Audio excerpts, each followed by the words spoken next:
कांग्रेस के बड़े बड़े प्रधानमंत्री गांव जाते थे। मोदी जी की तरह चीन और यूएस और इधर उधर राष्ट्रपतियों से हाथ मिलाने नहीं, गांव में किसानों से पता करने कि भाई तुम्हारा गुजारा कैसे चल रहा है। प्रधानमंत्री थे, गांव गांव जाते थे।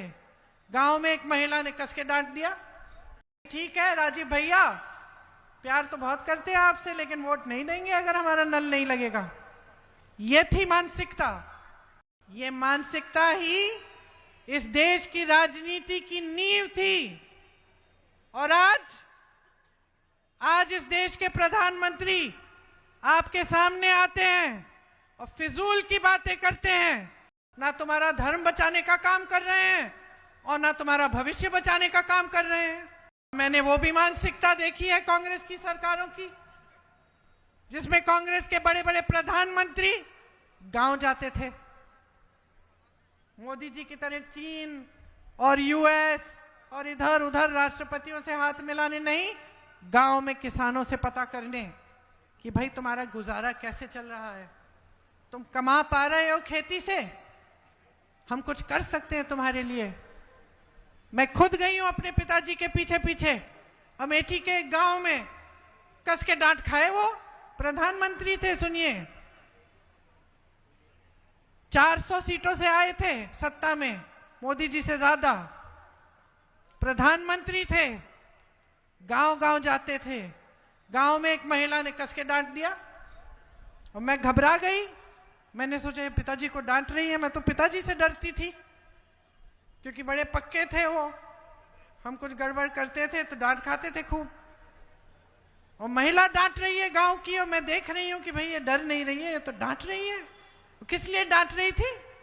क्योंकि पिताजी 6 महीने पहले आए थे, उसने कहा था मेरी यहाँ पे मेरे लिए नल लगवाओ घर के सामने, और पिताजी ने हाँ कहा और अब तक नल लगा नहीं था। तो कहने लगी ठीक है राजीव भैया, प्यार तो बहुत करते हैं आपसे, लेकिन वोट नहीं देंगे अगर हमारा नल नहीं लगेगा।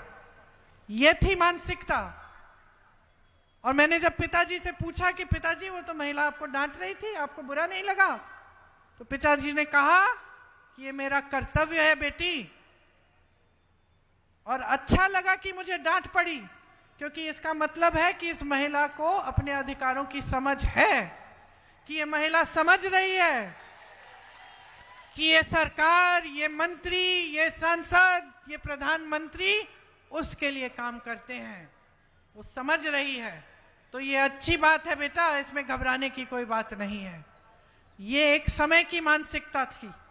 ये मानसिकता महात्मा गांधी जी ने कांग्रेस पार्टी के हर एक नेता के मन में, व्यवहार में डाली।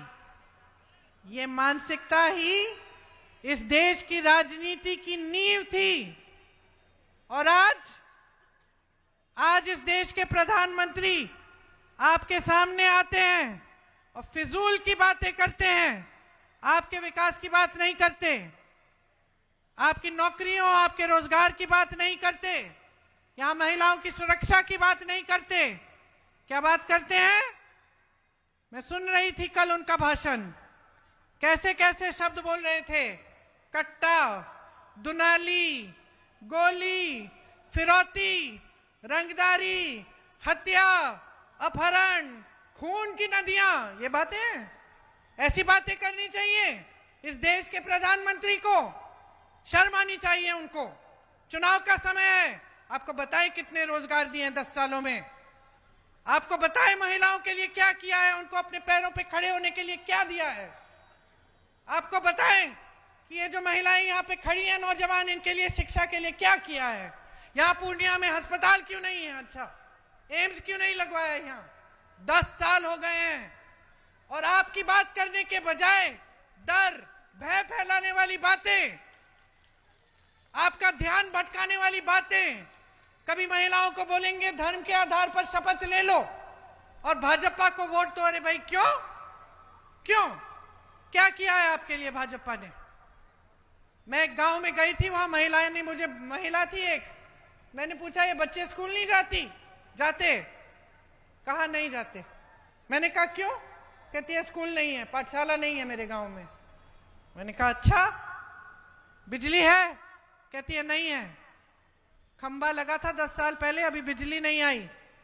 फिर मैंने पूछा पानी आता है इस नलके में? कहती है नलका तो लगा गए लेकिन पानी नहीं आता। तो मैंने कहा फिर किया क्या है आपके लिए सरकार ने? कहती है दीदी कुछ नहीं। मैंने कहा वोट किसको दोगे?